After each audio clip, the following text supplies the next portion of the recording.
Now, can everyone hear me, hopefully? Just a little bit about my background. I'm a otolaryngologist in Buffalo, New York. I studied at the University of Buffalo and did my residency here along with a fellowship. And I've been on the volunteer faculty for the ENT department, training residents and medical students for many years. And my areas of specialty are pretty much broad spectrum of all ENT problems. I will say that reflux is near and dear to my heart because I have reflux and I've had it for years, and I've been through every potential treatment, option and tried different things. And so I know what it's like and I have personal experience with it. So we'll go through, this is the basic agenda. We'll go through each of these, and then at the end, we'll have questions. So what is GERD? GERD is gastroesophageal reflux disease. This is when you have a condition where, for whatever reason, the stomach contents don't want to stay in the stomach and they want to travel up. They can travel up partially or they can go all the way up into the throat. And it can irritate just the esophagus or can actually irritate the throat as well. Commonly, this is caused by poor diet, obesity, and also a hiatal hernia. So you have to really differentiate between just the occasional person that has heartburn when they, have too many chicken wings at 11 o'clock and then, go to bed, or people that have, real more of a disease process where it's chronic. So when you've had symptoms for at least 2 times a week for several weeks, that's generally considered GERD or more of a disease process than just an occasional heartburn. Everyone gets an occasional heartburn, but you really have to differentiate.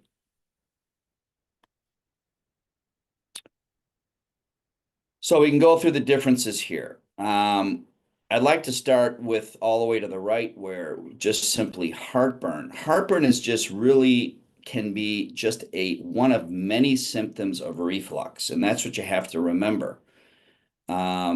Generally speaking, heartburn can be an early symptom of reflux because over time, what can happen is when you have heartburn for years, the actual lining of the esophagus can get burned out. The receptors can get burned out, and you may not even have heartburn as time goes on. So a lot of people think that if they don't have heartburn, they don't have reflux. So when you have acid reflux disease, generally speaking, it's caused by the sphincter at the bottom of your esophagus. There's think of like a little, almost like the bottom of a balloon. It's supposed to keep stomach contents in. That's called the lower esophageal sphincter. And that can break down simply with age or what's known as a hiatal hernia. A hiatal hernia is generally when part of the stomach begins to migrate through the diaphragm, which is a muscle which separates the abdomen from the thoracic cavity, which is where your lungs are.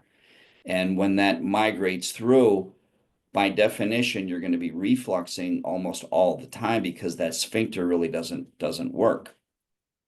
The muscle can get weakened. It can get sometimes people have surgery, like gastric bypass surgery can sometimes bring this on. So there's a lot of reasons for it. When we get into actual GERD, that's really when we have to worry about this because this is a chronic problem as opposed to just occasional reflux.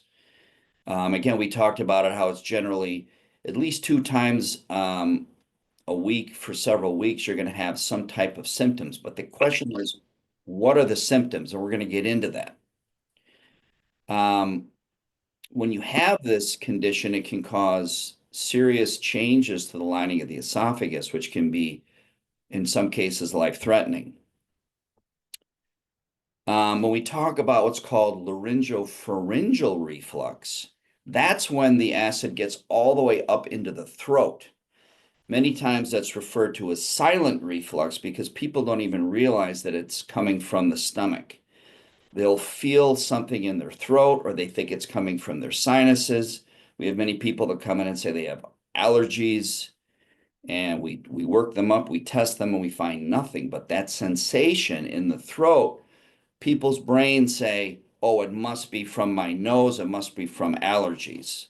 So frequently you see patients that believe they have allergies when it's actually laryngopharyngeal reflux getting all the way up into the throat.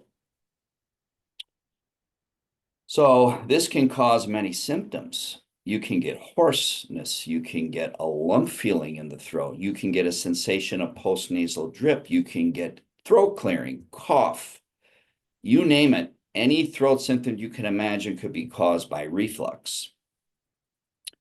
And it can actually even lead to aspiration of food, because when you have constant bathing of your voice box with acid, your swallowing mechanism can get delayed. So when you say drink a glass of water too quickly, there's a general, there's like a whole peristaltic maneuver that has to work perfectly in time. And if you have swelling around your voice box, it actually can make you choke, and it can go down what we call the wrong tube. People frequently notice that with like just spit or even just water, because that goes down so quickly, the throat doesn't have a chance to sort of catch up with the swallowing apparatus. So those are the basic different types. So remember, heartburn is more of a symptom, which can be an early symptom or it can be a late symptom. But don't assume that if you don't have heartburn, you don't have reflux. And then there's mild, moderate, and then there's the type that actually comes up into your throat. And that's what we see a lot of as ENT doctors. All right, moving on. So you've probably heard of this term if you're from Buffalo. It's called agita. It's sort of a slang term that Italians use, and it really comes from the word acid or acido, and that's a common term that people will use. I don't know if this will work, Mark, but I can't get it to play here. Maybe you can.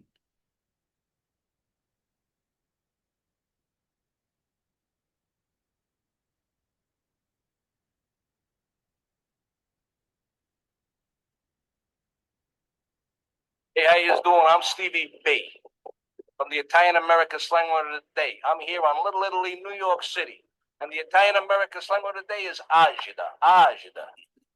Hey, when you're in Little Italy and you eat in any of these restaurants, there's one thing you never get, and that's agita. Americano. I'm here in Little Italy, New York City, Mulberry Street. There's one thing when you eat in these restaurants, you never get heartburn. Never. On Mulberry Street, on Bella Strada. So the reason I put that in there is because one thing you have to remember about food is that a lot of these problems come from food, but it's not always what you think it could be. A lot of people think that the only thing that will give them acid reflux is greasy, fatty foods, things like that, but it's many other things which are going to get into. So when we talk about the causes of reflux, it's really a problem with the lower esophageal sphincter, which you can see in this diagram here, which is just above the stomach. You can see the pointer there. And when this does not function, all this acid can come right up the esophagus. And again, there's many reasons for that. Number one being a hiatal hernia, but also what you eat. So there's many conditions that can also predispose to people getting reflux. And I'll tell you, the number one cause is simply getting older. Because when you get older, guess what? Everything kind of sags, right? The face, you name it.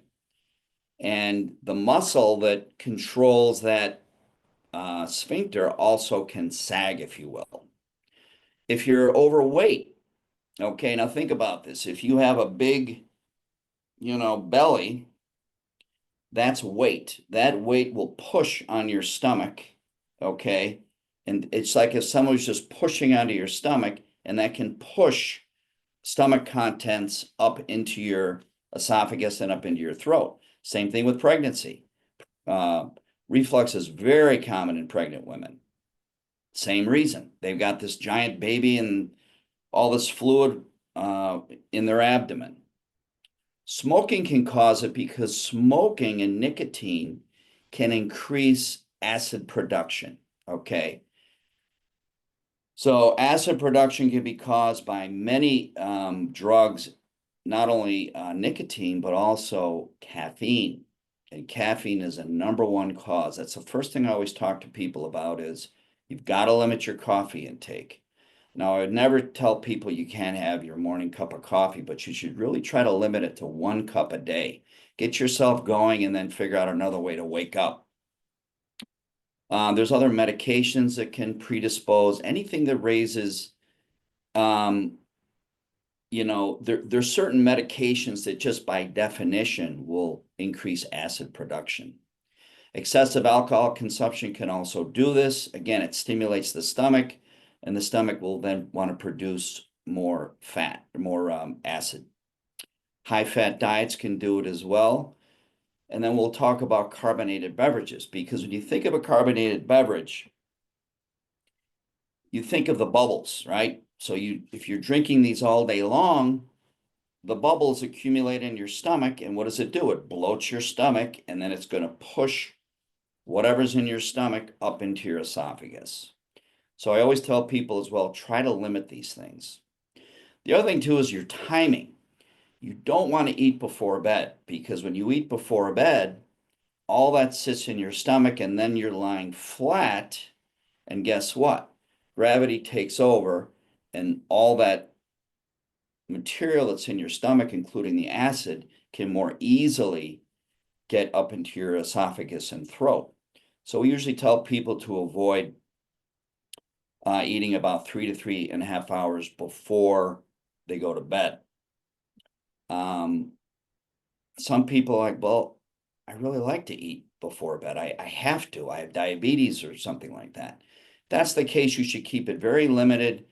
Have something very simple like a piece of fruit or something, and you should try to elevate your torso, not your neck, but your whole torso from the waist up. So you have gravity actually assisting you while you sleep, so that gravity will keep that into your stomach. Okay. Now we're going to get into the symptoms of reflux, which we briefly talked about. And again, you can see here that heartburn is only one of many, many, many symptoms of reflux. So I get people telling me all the time when I say, I think you have reflux. I took a look, I see acid burns, and they're like, but I don't have heartburn, but I don't have heartburn. And then we have to talk about this. So I would say that the top 3 that I see symptom-wise are postnasal drip, throat clearing, and chronic cough. The #1 cause of chronic cough in adults, believe it or not, is reflux, and people don't realize it. When I see, it's chronic, not if you're sick and you have a cough. But a sensation of postnasal drip, again, it's not actually postnasal drip, it's the sensation of postnasal drip. Remember that. That doesn't mean that you can't have allergies or sinus or other things causing it, but it's the sensation of that. And then the throat clearing, very commonly associated with reflux. Hoarseness or throat pain can be caused by this. You see this all the time. A lump feeling in the throat, or what we call a globus sensation. People just say, I feel there's something here. I feel it. Usually it's right about here that you feel it. If you awaken at night and you're choking, it's almost always reflux. Because again, remember, you're lying flat, the stomach juice comes up, and when that acid hits your vocal cords, these are your vocal cords, they slam shut. And then you're like, people are like gasping for air. That's reflux 100% of the time. Heartburn. That's the next thing on the list. Yes, you can get heartburn, and many people do. Some people have a sensation of bloating in their stomach. Some people burp or even hiccup. Nausea is probably a less common symptom, but it can be associated with it. Some people actually taste in their throat what they say is regurgitation. I taste throw up in my mouth. Well, that's obviously reflux because, that's what when you do actually have emesis or you throw up, you're actually tasting stomach contents. So these are all the things you got to think about. If you have these symptoms, it could be reflux. It doesn't mean it is, but it could be. If we go back in history about this stuff always fascinates me, but reflux really didn't exist 100, 200 years ago because people barely had enough calories to survive. You didn't see a lot of obese people. It really was considered disease of the rich. And if you look at old textbooks from that day, they called it, one of the terms was Pickwickian syndrome, where they would show these big fat rich guys. You remember the old, like the Monopoly guy, you'd see him with the big belly and the cigarette and all this because they had the money. They were eating the steaks and all the fancy foods and the caviars and all this, and they were overweight. Well, today we're all rich, right? 1 in 5 adults suffer from reflux today. It's very common. And, you look at the obesity in America and across the world, it's definitely a contributor. But we basically eat whatever we want today. We're not poor in the sense that we have a lack of food or calories. When I was a kid, I used to collect old bottles and we would go to dumps and we would excavate. And we would then take them to flea markets and clean them up and sell them. It was just something we did. And when we hit the dumps from, like the late 1800s, you had your normal, bottles, milk bottles, things like that. But when we got into like the 20s and 30s, we noticed all of the, I would say a third of these bottles that we found were for milk of magnesia, bromo seltzer, all of these early symptom or all these early medications they used to use for reflux. And it really, if you think about it, when our society became more wealthy and affluent and people started eating whatever they wanted, that's when you really started seeing this become more of an issue. So what do we do about it? So the first thing always is, you want to try to change your diet. And if you're overweight, try to lose some weight. And you don't necessarily have to be a beanpole or lose a dramatic amount of weight, but sometimes just a little bit of weight can help. And one of the main reasons that weight causes reflux is because weight causes sleep apnea and snoring. So sleep apnea is directly associated with reflux. And the reason is that when you stop breathing at night and you're trying to get that aspiration and your throat closes up, it puts a tremendous amount of pressure on your abdomen as you're gasping for breath. And then that forces the stomach contents into your throat. So many times if people lose weight and their apnea scores get better, or they go on CPAP, which is continuous positive airway pressure, you've heard of the machine, the Darth Vader mask that some people call it, that can actually help reflux quite a bit. You don't want to eat before you go to bed, and you want to just limit certain trigger foods, which we talked about earlier. The original way this was treated was with antacids, and I talked about the dumps. It was bromo seltzers and Alka seltzers and all these things that people started using. Baking soda actually works very well too.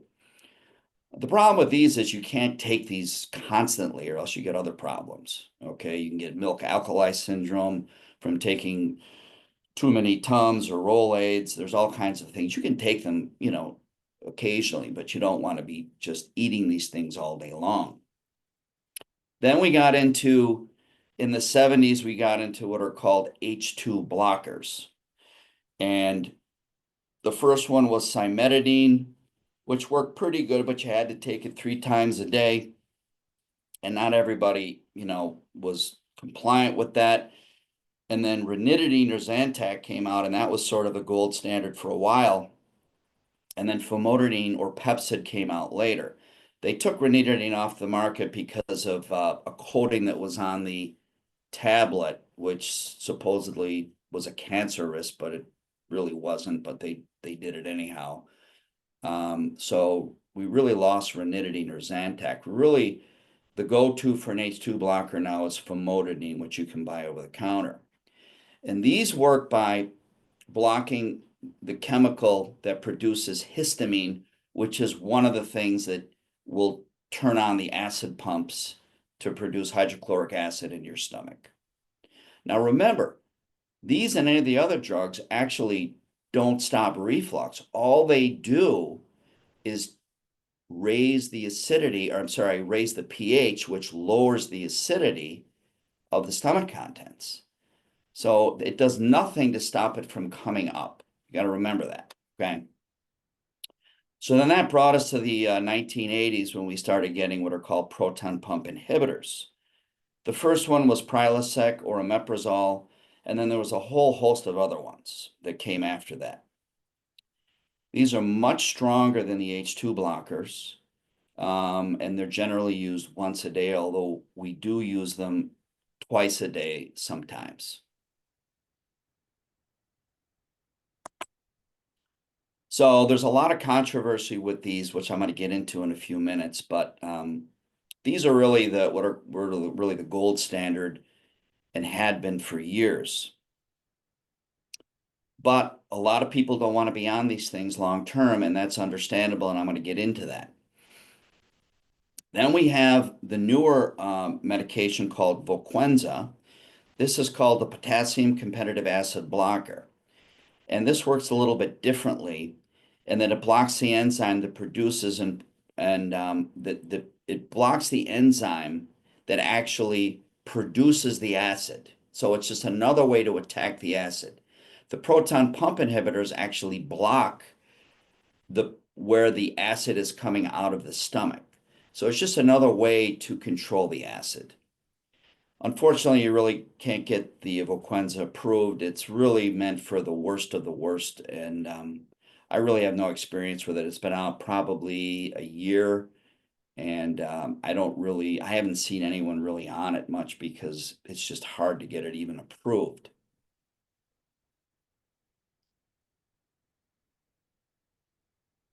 Well, I think I'm going to talk about the whole issue with the proton pump inhibitors, okay? Because this seems to be a real important issue for a lot of people. Because everybody's read an article that says they're bad, you shouldn't take them, they're going to do this, they're going to do that. And I want to get into that, okay? First thing you got to remember is there's hundreds of millions of people worldwide on proton pump inhibitors such as Prilosec, Nexium, Protonix, Dexilant, okay? And whenever you have that many people on that, on medication for this long, someone's going to find something.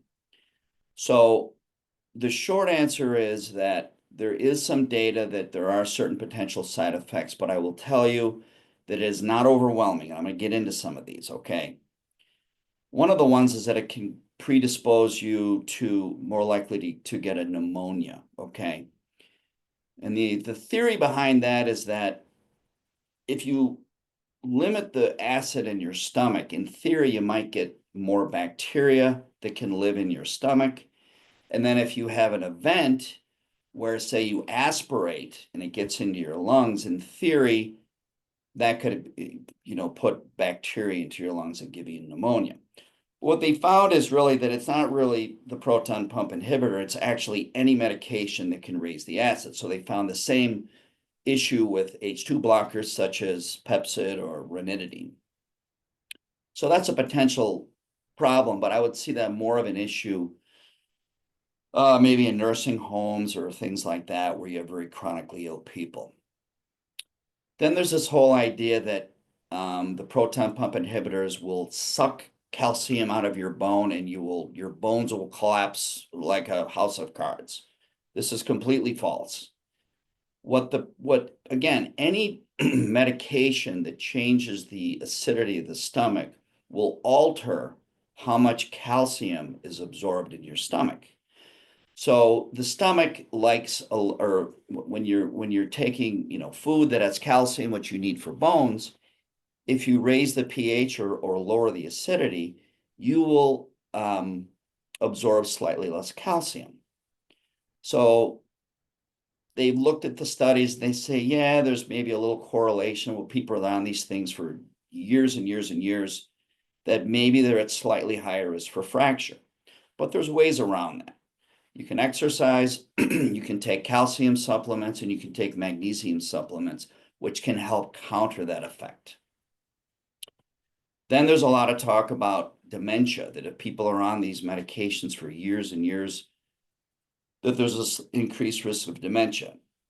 There are some studies that show a very, very mild possible, increased risk of this. But, I don't think anyone wants to take a risk. If you can get off these things, you don't have to be on them for a long time. Even if it's a, 1% increase, nobody wants that risk. So no one really knows this, but you have to remember, though, that the people that have reflux, they tend to be overweight, they tend to smoke, they tend to have heart problems, they tend to have sleep apnea. All of these things can contribute to dementia. So the question, is it real or is it not real? But you know what? I'm going to assume it's real, and that's what I tell patients. And I always tell people, let's try to get you off these things. Because if we can get you on something, you lose weight, or we can get you on a different drug, it may be better. So those are really the biggies that I would, talk about. There's also a question about that it can cause kidney failure. Again, the data is not overwhelming. Again, these are people that have been on, that are usually chronically ill, that have been on these things for a long time. There's no question that there is some possible data with that if you're on these drugs, there might be a slight increase of kidney failure. But again, you got to think about the comorbidities that go around with people that have reflux. So I take these as they're true, but I take them with a grain of salt. And when I tell my patients, there's always a risk and a benefit to whatever we do. And I don't want to sell these drugs, and I don't want people on them if they don't need to be on them, frankly. But some people do, and we're going to get into that. So we talked about this. There's a few other things you can do, sleep on an incline, avoid your trigger foods, watch your weight. Loose fitting clothes, if you wear really tight clothes, it's the same idea as being pregnant or being overweight. It can put pressure on your abdomen, which can push acid up. You should avoid skipping meals and eating one massive meal, because again, what happens when you eat a meal that's huge? You're going to bloat your stomach and it has nowhere to go but up. Okay.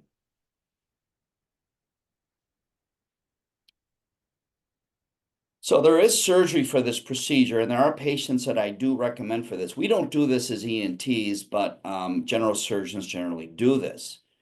There's two basic surgeries for this. The one is the Lynx procedure, which uses a magnetic band, which is inserted endoscopically through your stomach. And what it does is it basically tries to restore the sphincter. I've heard, varying successes with this. I spoke to the surgeons that do this, and many of them tell me, yeah, it works for 7, 8 years, then it seems to peter out. The other problem is that it's a magnet, and if you need certain types of MRI scans, it can actually demagnetize the magnet. And because the MRI, remember, is a giant magnet, it can actually deactivate this, and then you're sort of back to square one. But it can work, and it's pretty easy to do. It's in and out surgery. It is an implant, so it's, usually we reserve this for people that are really they tried everything, they're still miserable, and we just cannot get them better. The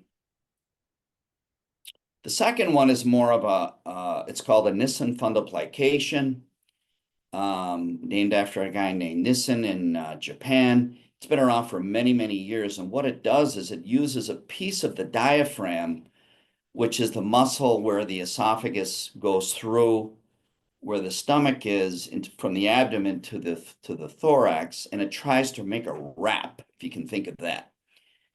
And that's a little more involved. Usually it has to be done open, but it can also be done laparoscopically. again, you don't have an implant.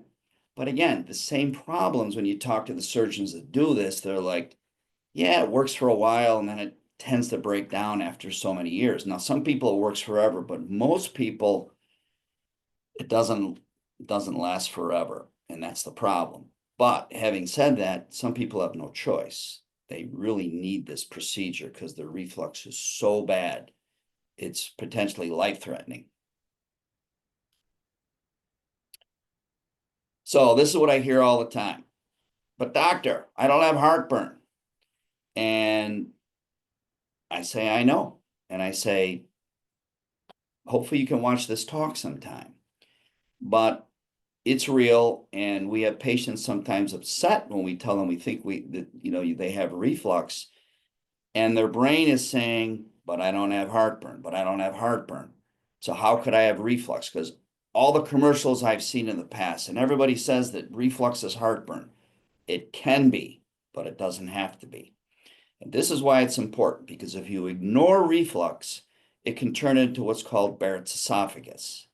Barrett's esophagus is when you have chronic reflux, it can change the lining of the esophagus and turn it into a precancerous condition. And that's why we always stress that patients have to see a gastroenterologist to get scoped, because we don't do that in the office to check for that. Because if you have Barrett's esophagus, A, it's a precursor to cancer, and B, it can be treated and eradicated with certain types of procedures to eliminate that. If you have Barrett's esophagus, you should be treated aggressively for reflux because it can help prevent it from turning into esophageal cancer, which is highly deadly. Esophageal cancer is a high death rate, and we never want to see that in any patient.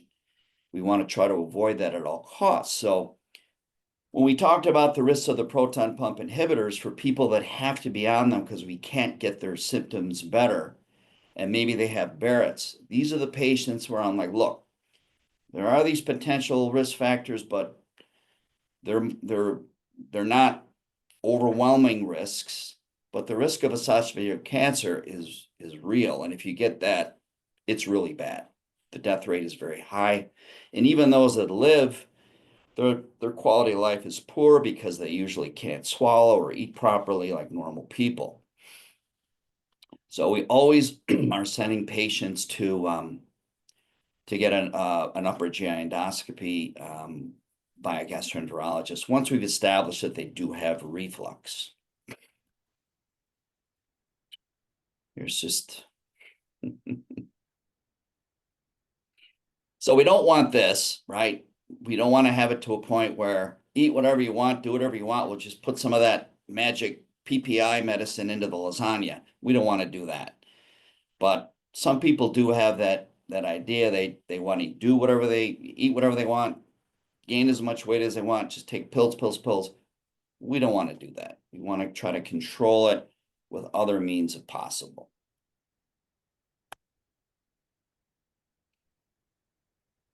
So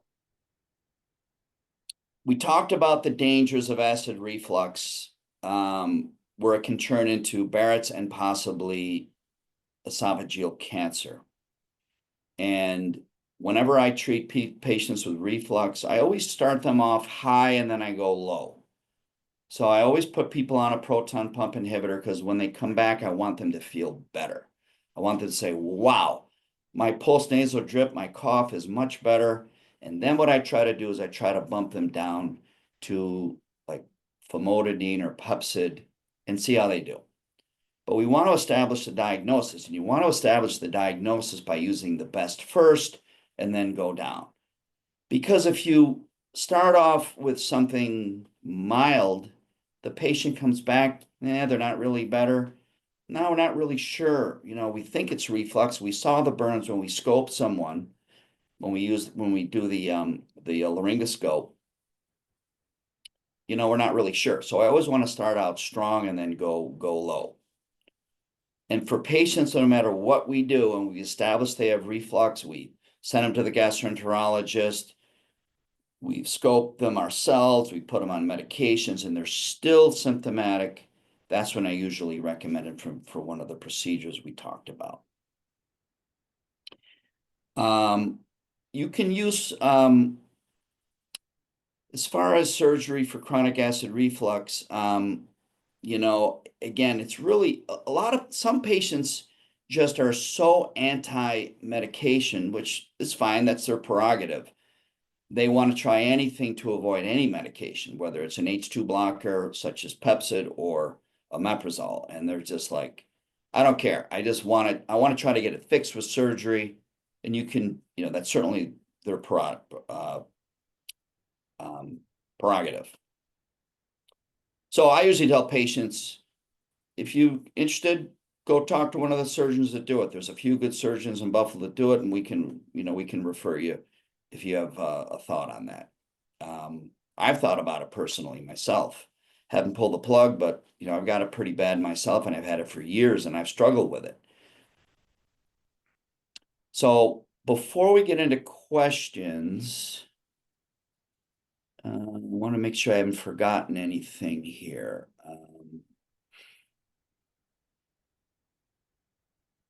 Just wanted to talk a little bit about how we diagnose reflux in the office.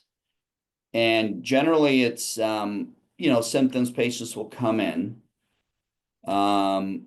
But really the way we diagnose this is by scoping someone in the office. We put a little scope through their nose and it goes behind the nose into the throat, and we can actually see around the voice box at the top of the esophagus if there's burns there. There's very characteristic burns we can see. And if we see that and they have symptoms, then we're pretty sure it's reflux. That's the main way we do this. You know, there's studies such as barium swallows and things like that, which can show reflux. The problem is that if it doesn't show reflux, it doesn't mean there's no reflux. If it shows it, you have it. But if it doesn't show it, you still may have it. I kind of liken it to if I asked you, are there deer in your backyard? And you looked out the window and you didn't see any deer and you said, nope. And then you turn your head and your yard is full of deer. It's the same thing with reflux. It comes and goes. So if you get a test that is looking specifically for that moment when it's coming up, it may not show it. So it's not the easiest thing. There's also diagnostic tools such as Bravo testing, pH probes, which the gastroenterologist will use to measure how much and how often acid is coming up.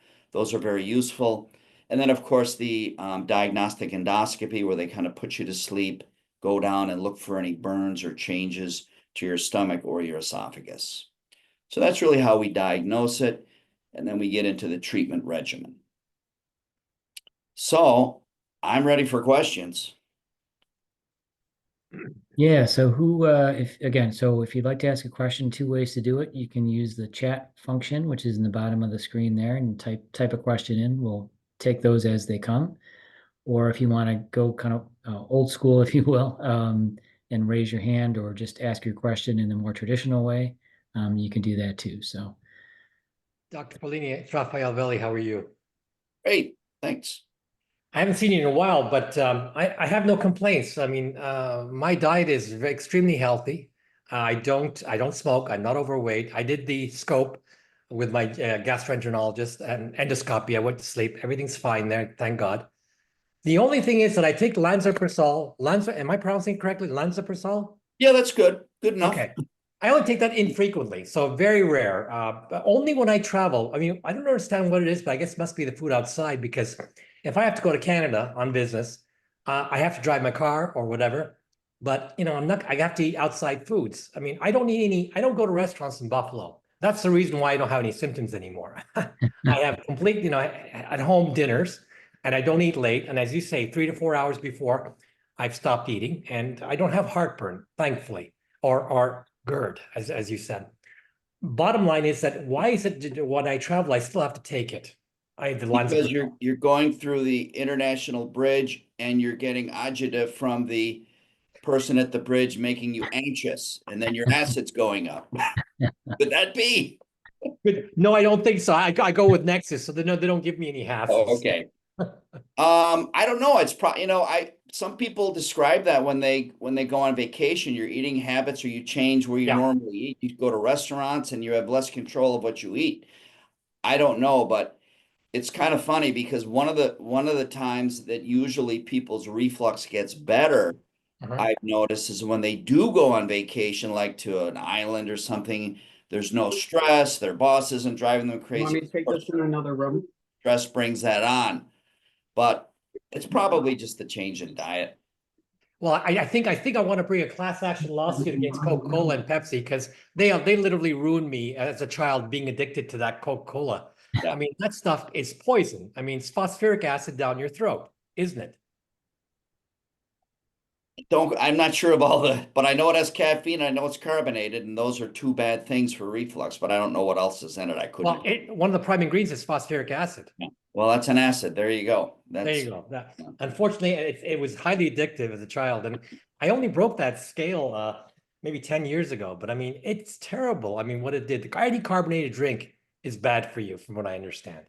In moderation. You go out, you have a mimosa once in a while, that's fine. But a lot of people use them for weight loss. They think that if they drink carbonated beverages, that, it'll bloat them. Well, it does, and then it can cause reflux. They'll get less hungry. Right. Otherwise, I mean, I thank God. I mean, no symptoms to worry about. So that's why I'm not visiting your office anytime soon. But like I said, it's only for traveling. And lansoprazole, I mean, if you take it infrequently, like say maybe once, twice a month, not a big deal, right? That's fine. Okay. There you Yep. go. Thank you. All right. Well, thank you, sir. We're gonna bounce back and forth. So I see we have another hand raised, but let me go to one of the first chat question too. So we'll kind of bounce back and forth. So this is from Andy. I'm gonna make sure I'm pronouncing this correctly. Why is my doctor recommending that I get is it CINE esophagram after my endoscopy? What's the purpose? I don't know if I'm pronouncing that correctly, but That's generally your gastroenterologist, I assume, ordered that. That's to really check for the mobility of your esophagus. They want to see how it actually functions. So you could have a swallowing problem or something like that. But what it does is it's watching you swallow, using like a video more or less to see how it moves. got it. Great. Now it looks like Warren has his hand raised. So Warren, if you want to jump in. Yeah, thank you very much. Very informative.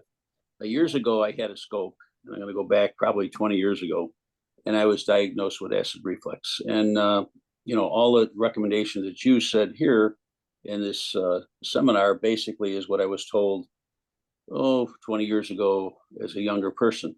And for a while, I lived with it. So I stopped the pasta sauce, the sodas, and the caffeine and whatnot. Now that I'm older, I kind of, my diet is not as well. And I'm just wondering, I've noticed a lot of gurgitation in my stomach, and also my breath is terrible. And I'm just wondering if that's kind of a sign of my reflux is getting worse. Yeah, bad breath can be a sign of that. But I try not to stress that because bad breath can come from so many different things. So but it could be. A lot of times what happens as you get older is we gain weight. We all gain weight as we get older, and that's a problem. And that's one of the risk factors. Just getting older, your reflux will get worse. So you say you have some regurgitation in your stomach. You feel like Well, it's when I say regurgitation, it's actually you can hear my stomach just giggling or whatever you want to call it. Just I'll be sitting there, and my wife goes, "That's your stomach again." that's not necessarily reflux. No? It could be other things. No, that's not necessarily reflux. You don't usually hear reflux. That could be, a lot of different things. But what other symptoms are you having? Well, I do have, middle of the night, I've woken up a couple times with gasping for air, but that could have been sleep apnea. Um, don't really know. I'm going to say it's probably acid reflux somewhere along the line. Well, when was the last time you were scoped by a gastroenterologist, a stomach? 20 years ago. Yeah, you probably do. Because have you been on medication the whole time, or did you stop it? I stopped it. Yeah, I forget what it was. Prilosec. Prilosec, yeah. Yeah, I would definitely go for a rescope because chances are you still were refluxing to a degree, even if your symptoms were better. And it's been a long time. And you've Yeah. got these other symptoms, it would not hurt to get rescoped. I would definitely do that. Post-nasal drip is also, I don't know if that helps with the reflex or not, but I do have that. So, all Well, right. postnasal drip is just a symptom of reflux. It doesn't mean it is reflux, Okay. but postnasal drip can come from allergies or sinus problems, of course, but many times that's people complain of that and it turns out to be reflux. Yes. Okay. Well, thank you so much. Sure. I'll think about the scope. Thank you. Okay. So some more chat questions. This one's from Matt. Are there any specific diets you would recommend to curb acid reflux? Well, really not a specific diet, just things to avoid. And I tell people, it really comes down to moderation. I mean, if you'll drive yourself crazy if you try to avoid every single food on the list. So limit caffeine intake, limit carbonated beverages, do not eat at night, avoid greasy, fatty foods. And I tell people, look, when the Bills are playing and there's a few wings in front of you, have a couple of wings. You've got to live your life and you've got to be reasonable about it too. Overindulging in acidic foods, like some people drink like Gatorades and orange juices all day long, and that obviously is an acid, so that can cause a problem. But if you have a little bit of, a half, 6 ounces of orange juice in the morning and then you go about your diet, that's not going to be a major problem. It's really in moderation. You want to eat obviously healthy, but avoid eating at night as well. That's a big cause of nocturnal or nighttime reflux. But I wouldn't try to tell people, oh, you got to go on this specific diet. Just follow those basic guidelines. Great. This one's from Kathy. Does the increase of water consumption help with acid reflux? Well, funny you ask that because,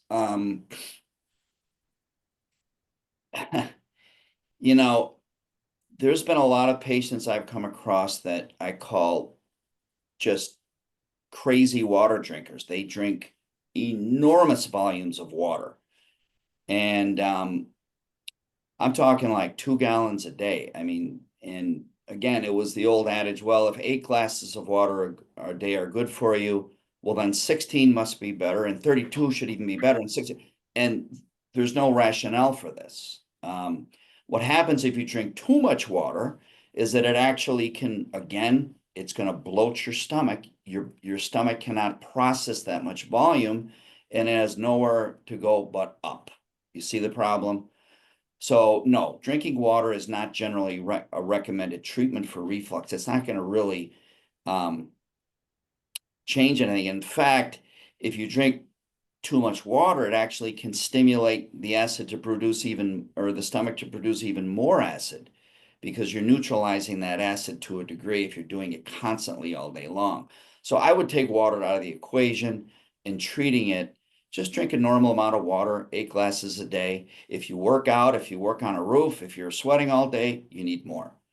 But I don't know where this trend came from. I think it may have been a weight loss trend or what, but I mean, you see the people walk in, they literally are like these massive things of water, and they're drinking upwards of over 2 gallons of water a day, and that can be actually dangerous. When I've told the story of Brooke Shields, you remember Brooke Shields, she almost died. She had a seizure from drinking too much water because her electrolytes got depleted. So I would take that out of the equation. Just don't overdo it with the water. Yeah. Another question from Kathy. Is there a safe period of time to remain on Prilosec? Well, it's not 2 weeks, I can tell you that. I mean, you read the package insert, it's like, do not take for more than 2 weeks. I've been on them since the late 80s. I've been on these medications. I'm still sitting here.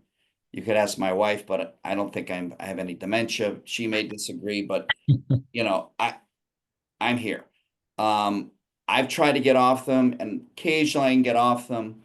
I don't know if there's any safe number for that. I would state that, again, if you need them to help prevent Barrett's esophagus and esophageal cancer, there's nothing else that works for you, I would recommend you take the medications for as long as needed. Now, if you get to a point where you're like, I don't feel comfortable being on these medications, I've been on them for 2, 3, 4, 5 years, consider the surgery. But we always want to try to get people off those medicines. So, we'll put you on, say, Pepcid or famotidine. We'll play around with the dosing. And if people do well on them, we keep them on those. If people are obese, they lose weight, they change their diet, they may need nothing. But there's really no, oh, it's 6.2 years. No. It's probably the longer you take them, in theory, probably the greater the risk. There's a lot of more studies that have to come out for this. Yeah. But again, the risks are not they're overplayed in the press. That's my opinion, and from what I've read, and I've spoken to a lot of GI people, they're real, but if you need them and there's nothing else that works, you're better off taking them than not because of the potential what could happen. Got it. Here's a question from Crystal. Are there different levels of Barrett's? Yes. Now, I don't specifically treat Barrett's because it's really considered a GI thing, but yeah, there's what's called short segment, long segment. There's, mild, moderate, severe. Yeah, there's a whole gradation system. So when you go and you get scoped, they may tell you have Barrett's, but it's one of the more mild forms, and they may say, well, you don't have to come back for 2 years. We'll recheck it in 2 years. But some of the more serious ones, you got to go every 6 months to get scoped. So yes, there are different gradations of that. Okay. Another Excuse question. me, I Oh, have, sorry. I have a Sure. question, Sure. and I don't know how to raise my hand Oh, and you're it's fine. too You're fine. long, I'm sorry. No worries. All right, I had the endoscopy and you recommended me to go and I did it. And then the doctor there that did it said I could eat anything I want now. And then you gave me pantoprazole or whatever it is, SOD. So I do have the throat, the hoarseness sometimes. And I'm wondering, do I still have to watch what I eat with this medicine, and how long is it safe to take? And as you said, there's side effects, and that's what I was worried about, calcium, and I am taking that. I would always, recommend watching your diet because your goal should be to try to get off the medication and go on something that is not a drug like pantoprazole.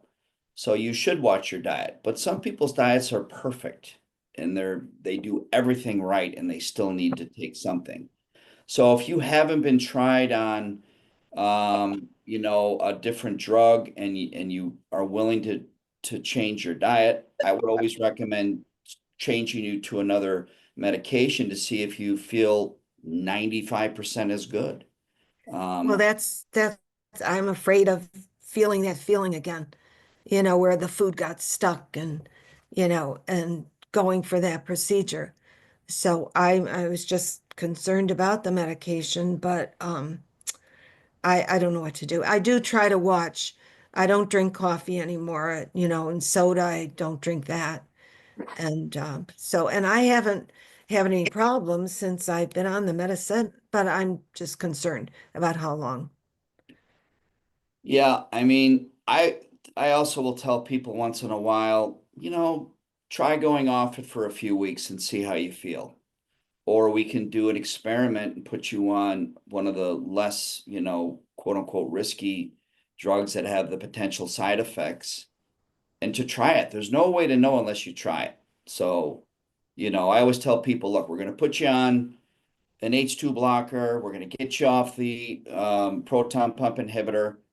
If it doesn't work, if you're miserable, just pick up the phone and say, I want my old medicine back. But at least we can say we've tried and to see if it's possible to do it. Every So, case is different. so this, I can stop and take it again and stop. Is that what you're saying? No, what I would say is that in your case, I probably wouldn't stop at cold turkey, but sometimes I run into people that have been on these things before they even see me. And they've been on like a low dose omeprazole for 20 years. And I say, why are you, what are you on this for? Oh, I don't know. I just been on it. I don't even know why I'm on it. And I'll say, just stop it, see what happens. And if you start getting any of these symptoms, then we'll talk about, what to get you on. But in your case, I don't think I would stop at cold turkey. I probably would switch it to famotidine twice a day, which is the other drug we talked about. The one that doesn't have as much bad press about. I would probably do that. This one's 40 milligrams once a day. Right, that's what you're on now. But this would be a different class of medications we could try you on. But twice a day that might be, potentially safer long term if you're worried about the potential side effects. So I should still watch what I eat. Yeah, I mean, within reason. That doesn't mean you can't live your life. I mean, are you having a horrible diet? I mean, are you eating No, pizza no. and I chicken try every? I try to Okay. watch, but I like the things I shouldn't have. Yeah. Tomatoes, fruit, you know, and anyway. You can have some of that stuff. Just don't overdo And it. and I don't eat chocolate much either, Mhm. you know. You gave me the list and I'm trying to go by that too.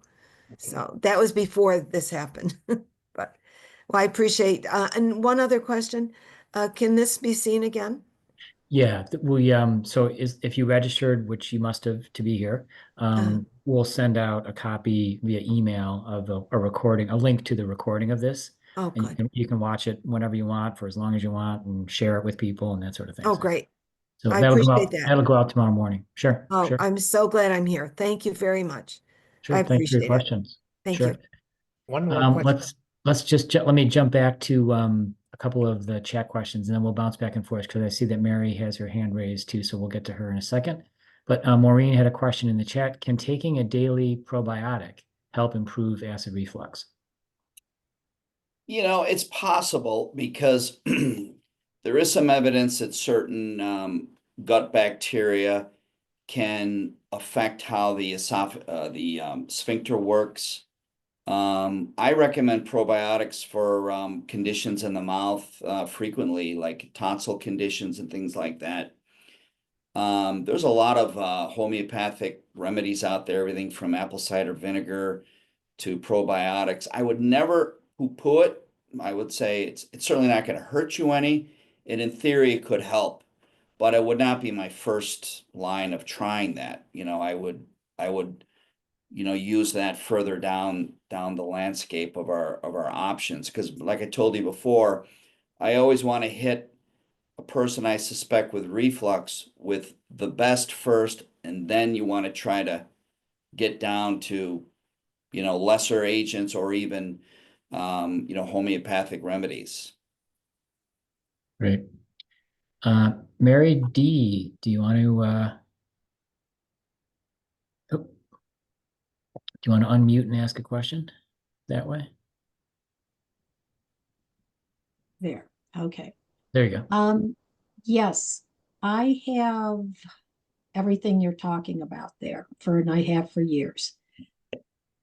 Sinus problems are absolutely driving me crazy. The postnasal drip feeling and all that goes down to my throat. I also have my GI doctor will need to literally stretch my esophagus so that at times where everything seems to close up, I can swallow better. And I usually start having very bad chronic coughing when I know it's time to get that done.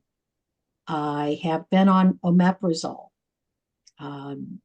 for years now, and I usually take it every day. I have had periods where I kind of felt better and kind of stopped it, but I always seem to kind of go back to it, rubber band back to it. So the stretching, is that something that can hurt me in the long run? We have talked about Barrett's at times also. Yeah. There is some symptoms there. Yeah, I mean that's really a different condition. That's usually a ring or something in your esophagus. Mm. Although reflux can sometimes predispose to causing some, narrowing in the esophagus. But that's really a different condition. That's something I wouldn't know exactly why you have to be stretched, without looking at Okay. your chart and all that. But generally, that's not caused by reflux. But I do know Okay. that I have many patients that have had multiple, esophageal dilations over the years. They usually last 6 to 12 months, and then it sort of comes back. But that's Right. really not something that we do as much as the GI doctors do. Okay. I just wondered if you knew anything about that. But yeah, the sinus thing is what's really hard at times, and the coughing. So, and that's where the omeprazole helps out mostly. Am I correct on that? Well, again, your cough and your drip could all be due to reflux. And the way you really differentiate that is to be examined to see where, if you may have a sinus infection Okay. causing that. You may have both. May have reflux and a sinus infection. So that's really where you have to be examined sometime to determine. When I say postnasal drip and cough can come from reflux, it doesn't mean it's the only source of it. It's Right. can be the source of it. Okay. All right. Thank you. All right. Thanks, Mary. Got a few more questions here in the chat. It looks like 3 or 4 more. So first from Chris Ann, can acid reflux deplete your digestive enzymes?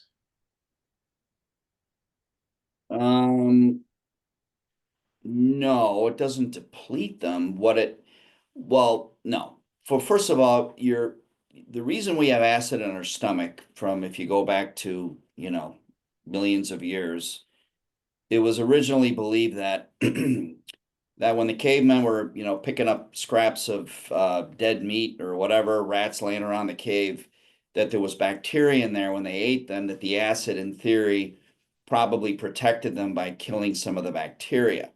And what's happened over the years is because that seemed to be helpful in survival for early man, that the enzymes in your stomach and in your gut, they tend to like an acidic nature to digest food.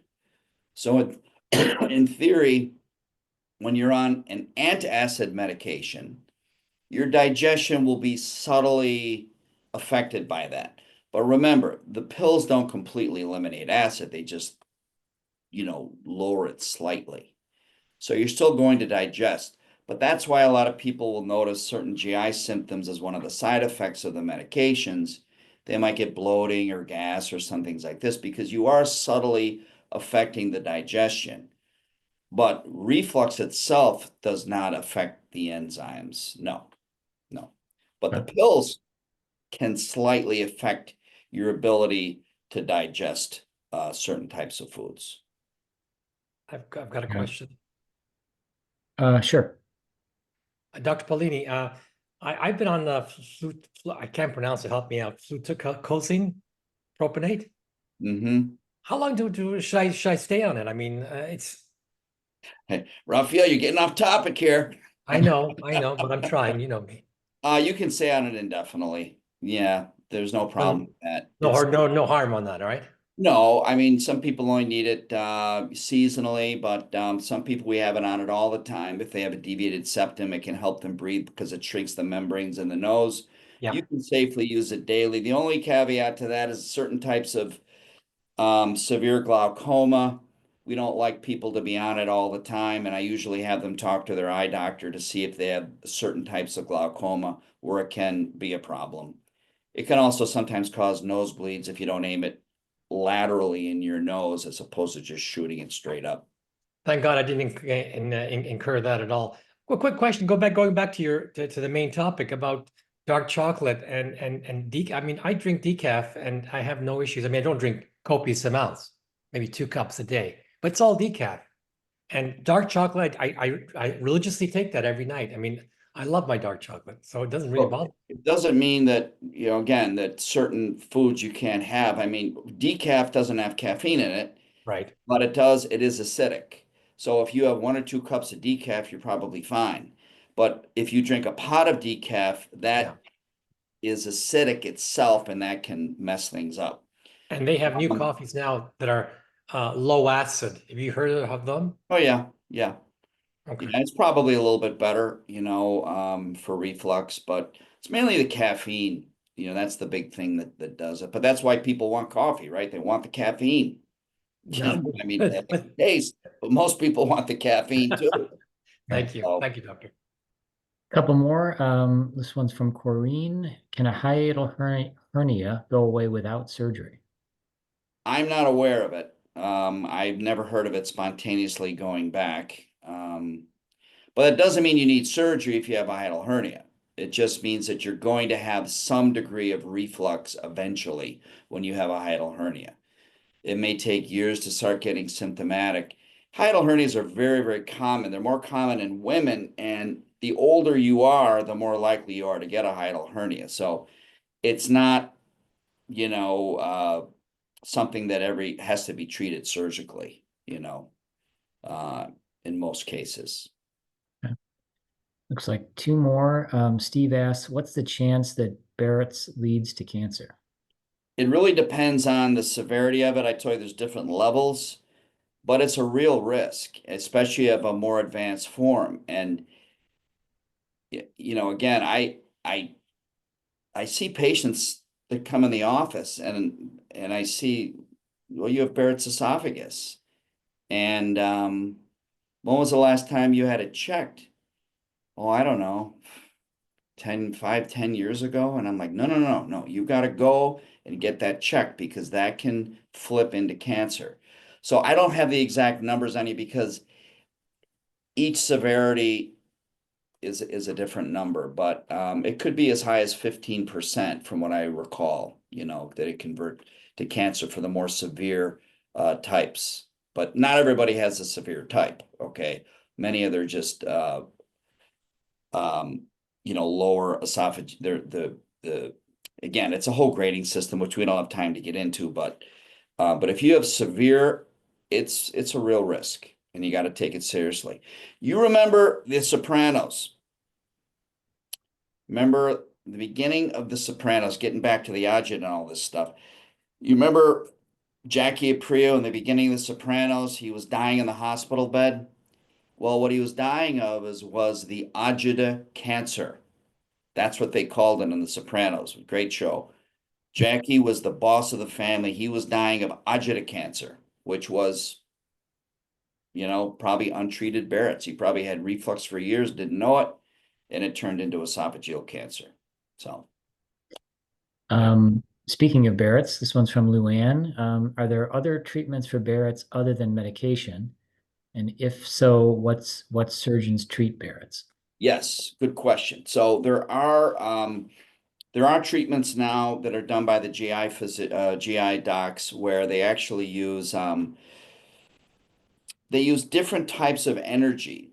Some of it's light, where they put this wand down and they zap the Barrett's with this light, or sometimes they'll use a radio frequency wand to try to strip this lining off. So yes, there are treatments. We do not do that. That's again out of our neighborhood. My goal is just to make sure that the patients we diagnose with reflux get to the proper people and get checked out. So if they have it, they know their options. But yes, there are treatments for it. Great. And it looks like we have one more question from Andy. Does stress cause acid reflux, and can anxiety meds help?